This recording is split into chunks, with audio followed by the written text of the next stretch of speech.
డిచ్పల్లి మండలంలో మరి నడిపల్లి గ్రామము, ధర్మారం గ్రామము, మరి బర్దిపూర్ గ్రామంలో 3 గ్రామాలలో 20 లక్షలతోని ఒక్కొక్క గ్రామానికి మరి కొత్తగా హెల్త్ సెంటర్స్ సబ్ సెంటర్స్ దానికి అంటే ఫౌండేషన్ వేసుకోవడం జరిగింది. అదేవిధంగా మెంట్రస్పల్లి గ్రామంలో పద్మశాలి సంఘానికి 5 లక్షలు ఇవాళ ఈ భాగంలో మండలానికి రావడం జరిగింది. సో దీంట్లో భాగంగా మరి ప్రభుత్వం ఏదైతే కోరుకుంటుందో పేదలకు, నిరుపేదలందరూ కూడా నాణ్యమైన వైద్యం అందించాలా.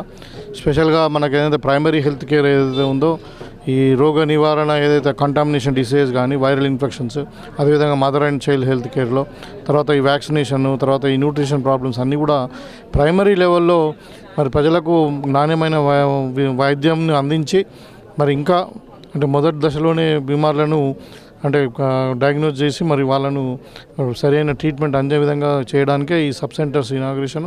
ఈ సబ్ సెంటర్స్లో మొత్తం కూడా కావాల్సిన స్టాఫ్ను, ఎక్విప్మెంట్ను అంతా కూడా అందిస్తాం. ఇవాళ మరి ఈ సందర్భంగా ఈ గ్రామాల ఉన్న ప్రజలందరూ కూడా శుభాకాంక్షలు తెలియజేస్తూ ఉన్నాం.